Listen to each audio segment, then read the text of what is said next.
Hello दोस्तों, नमस्कार, आदाब, सत श्री अकाल। मैं हूं राहुल शर्मा, आपका बिजनेस स्टडी मेंटोर, जिसको आप प्यार से खली सर के नाम से भी जानते हैं। कैसे हो बच्चा पार्टी? कैसा चल रहा है? पढ़ाई लिखाई कैसे चल रही है? स्कूल वापस खुल गए हैं, मौसम भी मजा आ रहा है, बारिश लगातार हर जगह हो रही है। ठीक है, तो जैसे बारिश हो रही है तो आप देख लो कई जगह फ्लड्स आने चालू हो गए हैं। ठीक है, फ्लड्स आ रहे हैं और फिर लोग परेशान हो रहे हैं। बारिश कहीं नहीं हो रही तो वहां पे भी लोग परेशान है। तो हर कुछ जिंदगी में बोला जाता है, जिंदगी में क्या बोला जाता है कि सब जो भी आप करना चाहते हो, जो भी आपकी इच्छा है, उसकी कुछ लिमिट होनी चाहिए। जब उस लिमिट से आप बियॉन्ड कुछ करते हो तो वो आपको नुकसानदायक ही होती है। जैसे देखो, बारिश हो अच्छी लगती है, बारिश नहीं हो तो सूखा, अकाल, उमस, गर्मी, और बारिश जब ज्यादा हो जाती है तो फ्लड आ जाता है। तो इसी तरह से जिंदगी का उसूल भी यही कहता है कि जो भी करो एक लिमिट में करो।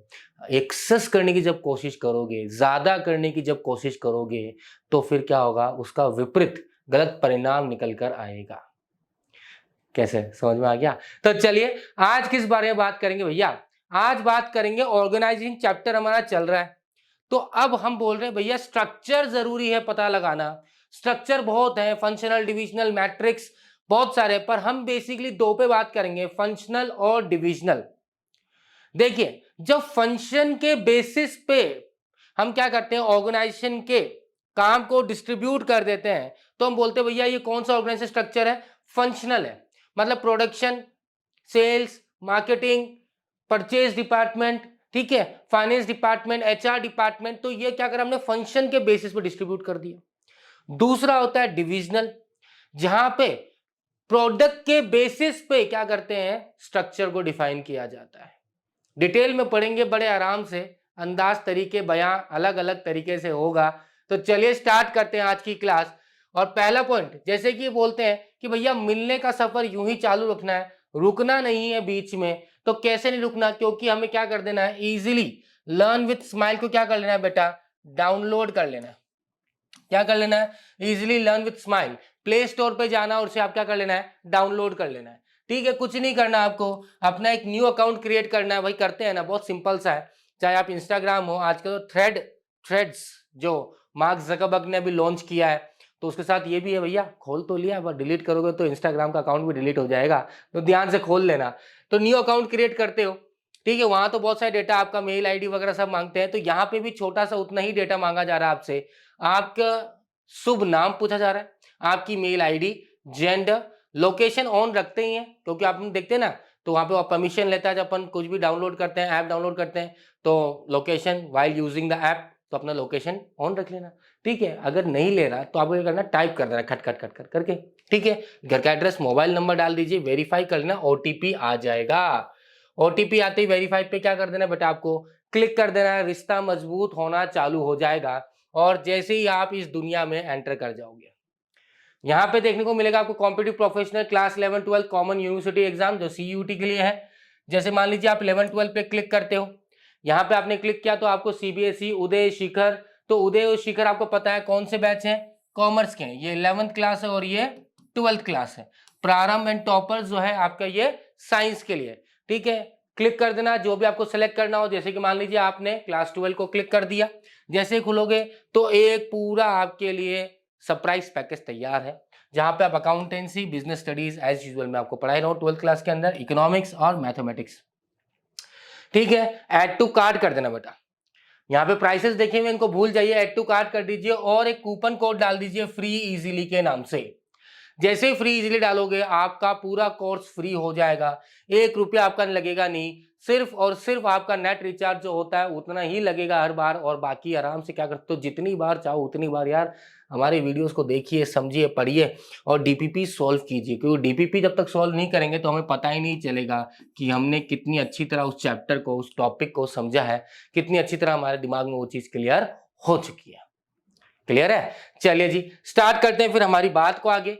तो टाइप्स ऑफ ऑर्गेनाइजेशनल स्ट्रक्चर को पहला टॉपिक लेंगे। ऑर्गेनाइज स्ट्रक्चर पता है हमें, दो तरह के होते हैं, पर पढ़ना जरूरी है, समझना जरूरी है। तो कितने टाइप के ऑर्गेनाइज स्ट्रक्चर होते हैं, कैसा बोलना चाहता है, पहले ये बोलता है whenever the manager is performing organizing function in result in formation of organized structure which depicts the working style of an organization। Obvious सी बात है, जब भी एक मैनेजर क्या करता है बेटा, ऑर्गेनाइजिंग फंक्शन परफॉर्म करता है। ठीक है, अब ऑर्गेनाइजिंग तुमने पढ़ा है, हर एक चीज को ऑर्गेनाइज वे में रखना, सही तरीके से रखना, जिससे क्या हो, काम एफिशिएंटली, इफेक्टिवली, स्मूथली रन कर पाए। तो जब भी एक मैनेजर ऑर्गेनाइजिंग फंक्शन रन करता है तो वो कहीं ना कहीं ऑर्गेनाइजेशनल स्ट्रक्चर को डेपिक्ट करता है। कैसे? जैसे उसका वर्किंग स्टाइल होगा या उसकी वर्किंग स्टाइल अलग है, उसमें हर चीज परफेक्टली क्या होता है भाई, आप किसी ऑर्गेनाइजेशन में तो यहाँ पे यार सब कुछ मैसअप है, सब कुछ बिगड़ा हुआ है, कोई चीज कहां पड़ी, कोई चीज कहां पड़ी, पता ही नहीं, समझ में ही नहीं आ रहा। पर उसका वर्किंग स्टाइल कैसा है, उसके हिसाब से क्या बोलोगे, उस ऑर्गेनाइजेशन का या उस ऑर्गेनाइजेशन का काम करने का तरीका थोड़ा अलग है। सेम वे आप किसी फ्रेंड के घर जाते हो, आप उसके घर को देखते हो, यार हर चीज प्रॉपर्ली ऑर्गेनाइज्ड है, या आप अपने घर देखते हो या फ्रेंड के घर से कंपैरिजन करते हो, यार हमारे घर में ये चीजें ऐसे रहती है, ऐसे रहती है, तुम्हारे घर में ऐसे रहती है, इसको इस तरह से बेटर कर सकते हो। या तो आप उससे सिखाते हो या फिर उससे सीख कर आते हो, यही तो होता है।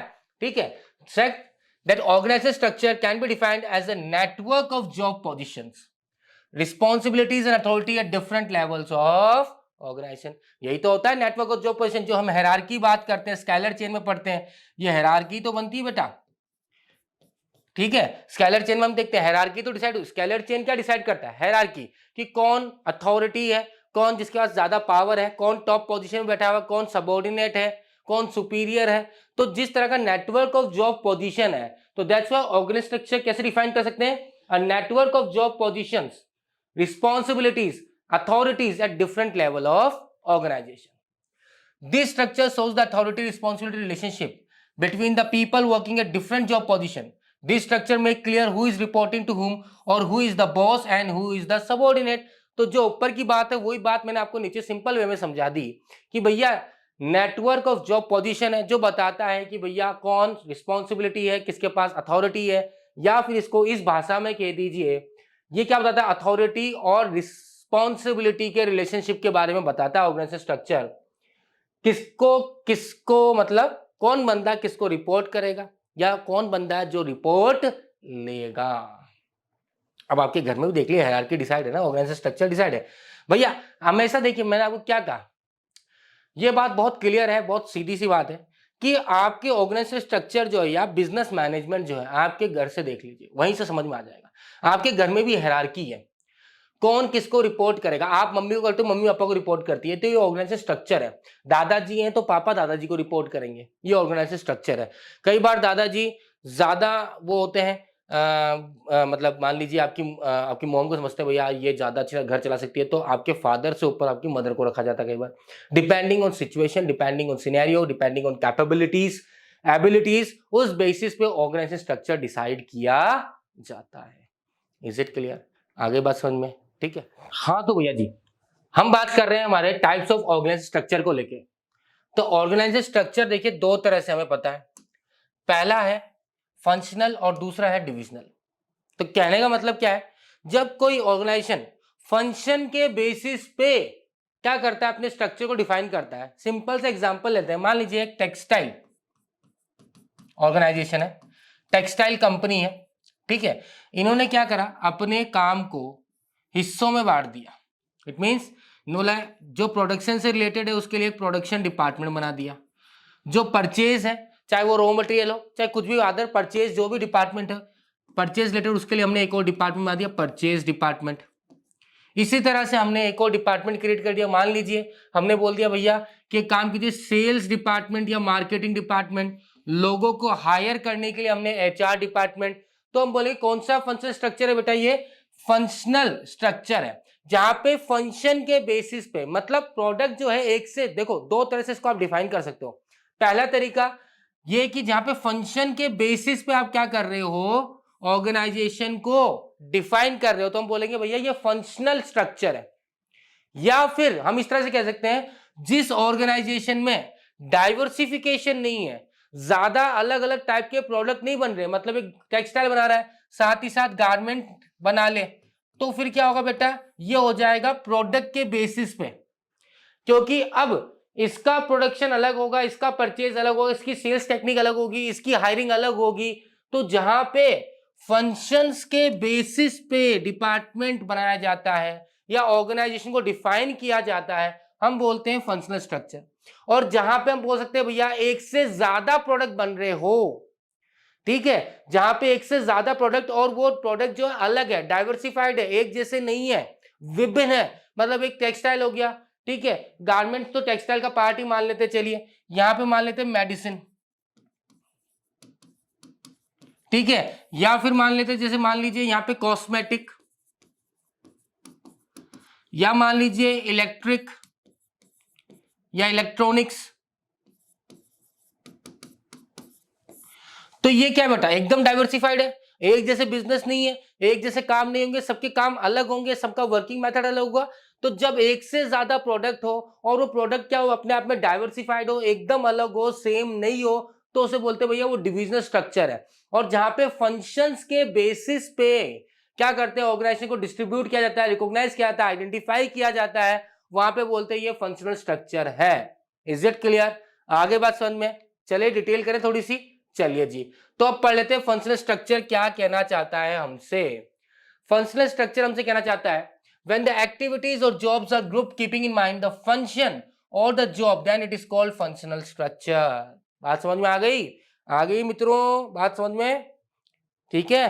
तो जब एक्टिविटी या ऑर्गेनाइजेशन की कोई भी एक्टिविटी है वो ग्रुप किया जाता है, क्या ध्यान में रखते हुए, फंक्शन को ध्यान में रखते हुए कि परचेज से रिलेटेड जितने भी आइटम है वो परचेज डिपार्टमेंट के अंदर चल जाएंगे, प्रोडक्शन से रिलेटेड जितने भी काम है वो प्रोडक्शन डिपार्टमेंट के अंदर चल जाएंगे, सेल्स और मार्केटिंग से रिलेटेड जितने भी है वो सेल्स मार्केटिंग के अंदर चले जाएंगे, ठीक है। सो दैट्स व्हाई जैसे हम अगला चैप्टर जब स्टाफिंग पढ़ेंगे तो एचआर डिपार्टमेंट जो मैं बोल रहा हूं आपको, तो जहां पे स्टाफिंग, रिक्रूटमेंट, सिलेक्शन ये सब चीजें पढ़ेंगे अपन, मैन पावर प्लानिंग करी जाती है, रिक्रूटमेंट किया जाता है, सिलेक्शन किया जाता है, लोगों को इंप्लीमेंट, ट्रेनिंग, डेवलपमेंट, ये सब चीजें पार्ट है वो किसका है, एचआर का है। तो वो सारा पार्ट किसके अंदर चल जाएगा, एचआर डिपार्टमेंट के अंदर चला जाएगा, ठीक है। So example all the jobs related to the production, उसको प्रोडक्शन डिपार्टमेंट डाल देंगे, जो जॉब सेल्स से रिलेटेड है वो सेल्स डिपार्टमेंट चल जाएगा, जो जॉब परचेज से रिलेटेड परचेज डिपार्टमेंट में चला जाएगा, इसी तरह से सोन।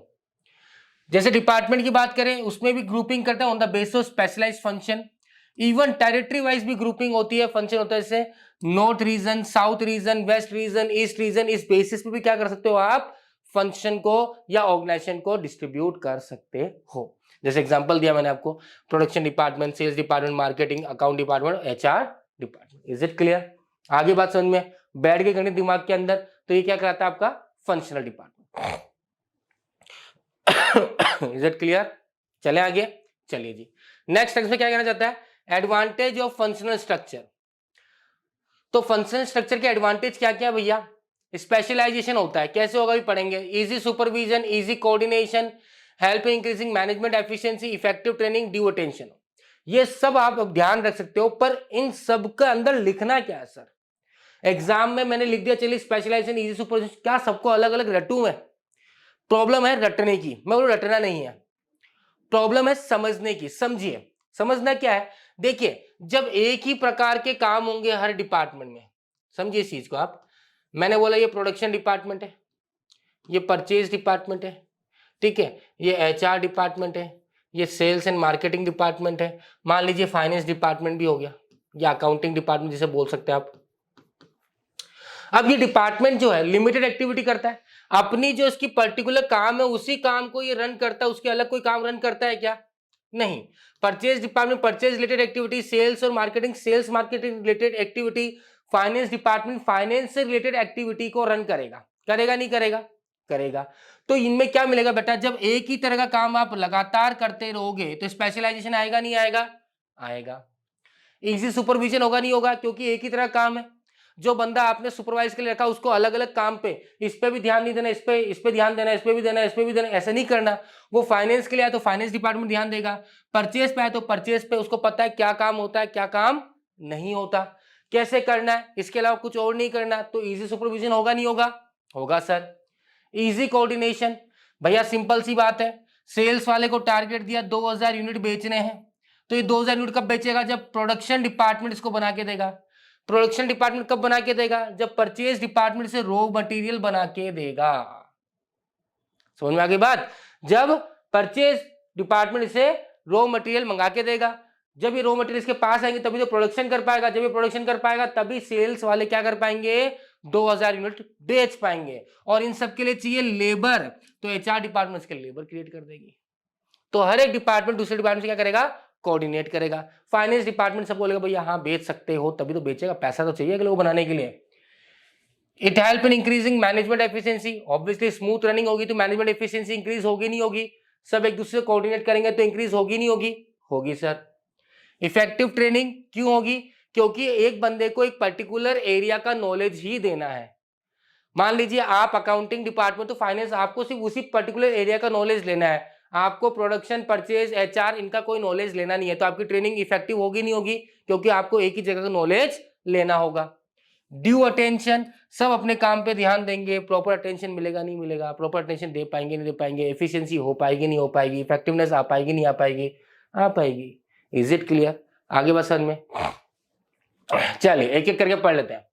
Specialisation, when the activities are grouped according to a type of function, then all the activities are related to one type only, therefore it is possible to hire qualified professional to oversee those activities. Efficiency and specialization result from this, पढ़ी चुके हम कि जब एक ही तरह की activity करनी है तो उसके लिए आप किसी एक क्वालिफाइड पर्सनल को, प्रोफेशनल को भी हायर कर सकते हो। अलग अलग प्रोफेशनल हायर करने की जरूरत नहीं है, और वो उस पर ध्यान देगा पूरी अच्छी तरह से, और वो अच्छा काम करके आपको देगा। तो एफिशिएंसी किस वजह से आएगी? स्पेशलाइजेशन अपना। जब स्पेशलाइजेशन आएगा तो ऑब्वियसली क्या आ जाएगी? एफिशिएंसी आ जाएगी। क्लियर है? Sorry. Easy supervision, due to the fact that every work is tied to a single function, the supervision becomes familiar with the type of task to be accomplished, he is able to oversee and direct the workers who are carrying out such task as a result। ठीक है, simple सी बात है बेटा, कि fact ये बात है क्योंकि सबको क्या है, work is tied to a single function exclusively, एक ही तरह का काम करना है ना। प्रोडक्शन से रिलेटेड प्रोडक्शन वाला काम कर रहा है, परचेज से रिलेटेड परचेज वाला काम कर रहा है, सेल्स से रिलेटेड सेल्स वाला काम कर रहा है, तो सब एक ही तरह का काम कर रहे हैं, मतलब जिस डिपार्टमेंट उसी डिपार्टमेंट काम को सीखना है। तो सुपरवाइजर को बड़ा आसान है, और सुपरवाइजर जो होगा ऑब्वियसली वो फैमिलियर उस टास्क से, तो उसका पता है ये चीज गलत हो रही है, सही हो रही है, ये सही कर रहा बंदा है, गलत कर रहा है, तो वो इजीली क्या करता है? सुपरविजन कर सकता है। इजी कोऑर्डिनेशन, सीधा एग्जांपल समझते हैं, जो समझाया मैंने आपको। The buying department is source of raw material for the production department, the final product is dependent upon the production department, the result of this interdependence is coordination between the many department। तो वैसे बताया मैंने आपको, sales department कब बेच पाएगा? जब production department उसको बना के देगा। प्रोडक्शन डिपार्टमेंट कब बनाएगा? जब परचेज डिपार्टमेंट से रॉ मटेरियल परचेज करके देगा। रॉ मटेरियल या परचेज डिपार्टमेंट कब परचेज करेगा? जब फाइनेंस डिपार्टमेंट उसको बोलेगा हाँ भैया ये पैसे ले लो, मना नहीं है, मंगा लो माल को। Is it clear? अगला, it helps in increasing managerial efficiency. Managers in one department repeatedly undertake the same type of task, specializing them and increase their effectiveness। Obvious बात है, एक ही तरह काम बार बार करते रहोगे। तो हमने डिवीजन ऑफ वर्क पढ़ा था, किसमें पढ़ा था? प्रिंसिपल ऑफ मैनेजमेंट के अंदर, वहां पे तो ये बात बोली थी, जब एक ही काम आदमी लगातार करता रहेगा तो क्या आएगा उसके अंदर? स्पेशलाइजेशन आएगा। Effective training, it makes training of the employees more easy as they give limited type of skills, that is employee of production departments are given the training of production techniques only। Simple सी बात है, बस बताया था मैंने आपको अभी कि भैया उसको आप ट्रेनिंग को क्या, भैया मान लीजिए आप फाइनेंस के अंदर हो, आपको अकाउंटिंग करना, तो आपको प्रोडक्शन की ट्रेनिंग देंगे क्या, या आपको सेल्स की ट्रेनिंग देंगे, या आपको एचआर की ट्रेनिंग देंगे? किसकी ट्रेनिंग देंगे? बताइए किसकी ट्रेनिंग देंगे? आपको देंगे training finance related, accounting related. तो उसकी जो ट्रेनिंग स्किल्स है वो लिमिटेड है, ज्यादा वाइडर नहीं है। ज्यादा जाके उसको नहीं करना कि भैया मुझे ये भी सीखना, मुझे ये भी सीखना, मुझे सेल्स का भी देखना, माल कैसे बेचते हैं ये भी देखना, ऐसा नहीं है। तो लिमिटेड ट्रेनिंग है, इफेक्टिव ट्रेनिंग होगी नहीं होगी? होगी। Due attention, it makes some different functions get due attention. Is it clear? आगे बात समझ में बैठ गई गणित दिमाग में? चलिए जी, तो अब जैसे अपन बात करते हैं कि जब किसी में अच्छाइयां होती है तो बुराइयां भी होती ही है। मीन्स अगर एडवांटेज है तो लिमिटेशन भी होगी ही होगी। So that is limitation of functional structure. Difficulty in achieving organisational goals, decrease in coordination, departmental head attitude, difficult fix accountability, inflexibility. अब बोले ये सब भी याद हो जाएगा, पर अंदर की चीजें कैसे याद करें? तो अंदर की चीजें याद करने का सबसे बेस्ट तरीका है, एक ही काम को जब आप करते रहते हो तो आपके अंदर एक ईगो प्रॉब्लम आ जाती है। आप बोलते हो मैं स्पेशलाइज्ड हूं, मेरे को कौन ज्ञान देने वाला आया है? तो ये कौन सी बात आ गई? Departmental head attitude. जब एक दूसरे के अंदर एटीट्यूड आ जाता है तो कोऑर्डिनेट करेंगे क्या? नहीं करेंगे, डिक्रीज इन कोऑर्डिनेशन। जब खुद के गोल्स को ज्यादा महत्व देने लग जाते हैं तो ऑर्गेनाइजेशनल गोल्स घूमने चला जाता है। प्रोडक्शन वाले का मैं करके दिखाऊंगा कम पैसे में प्रोडक्शन, ज्यादा प्रोडक्शन। सेल्स वाला मैं ज्यादा बेच के दिखाऊंगा, देख ये कर लूंगा। जब खुद के बोल, कहां से प्रॉब्लम स्टार्ट हुई? यहां से, डिपार्टमेंटल हेड एटीट्यूड से। तो उनका जब डिपार्टमेंटल हेड है, अगर उसके अंदर एटीट्यूड आ जाता है, ईगोइस्टिक प्रॉब्लम आ जाती है, तो ना तो कोऑर्डिनेट करेगा, वो फिर अपने आप को साबित करने में लग जाएगा, ऑर्गेनाइजेशनल गोल घूमने चला जाएगा। ठीक है, अकाउंटेबिलिटी फिक्स नहीं हो पाएगी, वो उसके ऊपर थोप देगा इल्जाम। अरे परचेज डिपार्टमेंट ने हमें करके नहीं दिया, परचेज वाले फाइनेंस डिपार्टमेंट ने हमने हाँ नहीं बोला, क्या करेंगे, बुर्बक पागल समझ रखा है क्या? ऐसे थोड़ी काम होगा। इस तरह से इनफ्लेक्सिबिलिटी, आदत होगी ना एक ही तरह काम करने की। जब एक ही तरह काम करने की आदत हो जाती है तो फिर कोई बोले बीच में अब तुम्हें ये करना है, चेंज करना अपना तरीका, करोगे क्या? नहीं करोगे, आदत पड़ गई है। सरकारी कर्मचारी देखे हो, सरकारी कर्मचारी देखे हो, सरकारी कर्मचारी को काम दे दोगे वो उसी तरह से करेगा, चेंज नहीं करेगा अपने काम करने की आदत को। आज भी एसबीआई में यही तो बोला जाता है, सिर्फ लंच ब्रेक चलता है और कुछ नहीं चलता। तो वो क्या हो जाएगा बेटा, जब एक तरह का लगातार आप काम करते रहते हो तो फिर आपके अंदर वो हैबिट आ जाती है, इनफ्लेक्सिबल हो जाते हो। समझ में आ गई बात? चलिए जी। Difficulty in achieving organisational goals, the department becomes specialized in their own way only. They fail to see the prospect of whole organization. As a result, the organization goals cannot be achieved. वो खुद का ही देखते हैं, मैं मेरा देखूं जग का कौन देखेगा भाई वाली बात है। मैं मेरा देखूं, मेरा भला हो जाए, बाद में दुनिया जाए, सीधी सी बात है, यही होता है ना। तो सिंपल सा, अगर इसको समझना हो तो वैसे समझ लीजिए। एक तारक मेहता के अंदर एक एपिसोड था, नाम याद नहीं आ रहा, उसमें एक बंदा था, वो एक लाइन बोलता था, भगवान सबका भला करे, शुरुआत मेरे से करे। तो सेम वे कि बाकी सब देखा जाएगा पर भला तो मेरा होना चाहिए। ठीक है। Decrease in coordination, when the coordinate decreases and result in delay of decision making. Obvious सी बात है, ईगोइस्टिक हो गए, अपने बारे में सोच रहे हैं, तो बोलेंगे अरे उससे बात, अरे छोड़ना, मैं क्यों करूंगा, बात कर लेगा, उसको जरूरत होगी तो मेरे से बात कर लेगा। मतलब यहाँ पे क्या हो गया कि उसको जरूरत होगी तो मेरे से बात कर लेगा, मैं क्यों जाऊं उसके पास। तो ये चीज क्या होती है, प्रॉब्लमेटिक हो जाती है। Departmental head attitudes, the departmental head attitude starts with thinking their departments as their functional empire and they lead to conflicts among the various department. तो जैसे बताया ना, जो डिपार्टमेंटल हेड होता है उसकी एटीट्यूड, उसका ईगो प्रॉब्लम आ जाता है यहाँ पे। वो समझता है अपन इस शहर के, क्या है वो सिंघम में डायलॉग है ना, क्या डायलॉग है बताइए जरा आप लोग, क्या डायलॉग है, मैं यहाँ का वो हूं सिकरे। ठीक है, तो वो डिपार्टमेंटल एटीट्यूड आ गया भैया कि मैं, ये जो डिपार्टमेंट है मेरे इशारों पे चलेगा, मैं जो कहूंगा वही होगा, इसके अलावा कोई कुछ नहीं कर सकता। तो फिर वो क्या प्रॉब्लम क्रिएट करेगा, कोऑर्डिनेट नहीं करेगा, डिसीजन नहीं लेगा, अपने खुद के गोल्स को ध्यान रखेगा और दूसरों की समस्या क्रिएट करेगा। चलिए जी, अगला क्या करना चाहता है, difficult to fix the accountability, when the organisational goal is not achieved then it become very difficult to make any one department accountable for this, because all the departments are interrelated and it is very difficult to find out that which department is going against the organizational goal, क्योंकि हर एक department दूसरे department से इंटररिलेट, जैसे बताया था मैंने आपको coordination वाले पॉइंट एडवांटेज के अंदर, कि सेल्स वाला किस पे डिपेंड कर रहा है बेटा, प्रोडक्शन पे, प्रोडक्शन वाला परचेज पे, परचेज वाला फाइनेंस पे।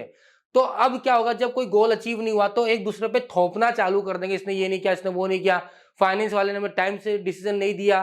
तो ये चीजें क्या होती है, फिर आपके गोल्स को अचीव करने में प्रॉब्लम करती है, और कहीं ना कहीं फिर उसका आप पॉइंट जो लूप होल पता नहीं लगा पाते, किसकी कमी किसकी गलती की वजह से ये हुआ है। Inflexibility, employees get training of one function only the departments जिसमें वो काम कर रहा है, so they can not be shifted to another department. तो स्पेशलाइजेशन तो आ गया, पर अगर मान ले मुसीबत की घड़ी में तो वो काम संभाल लेना, वो अगर वाली बात होती है तो वो नहीं संभाल सकता, क्योंकि वो हाथ खड़े कर देगा, भैया मुझे उस बारे में कुछ नहीं पता, मैं तो उस डिपार्टमेंट से काम करता हूं, उसके बारे में जो पूछना है पूछ लीजिए। Is it clear? आगे बात समझ में? तो ये बात होगी ऑर्गेनाइजेशन स्ट्रक्चर में। ऑर्गेनाइजेशन स्ट्रक्चर में हमने बात कर ली आज फंक्शनल को लेके।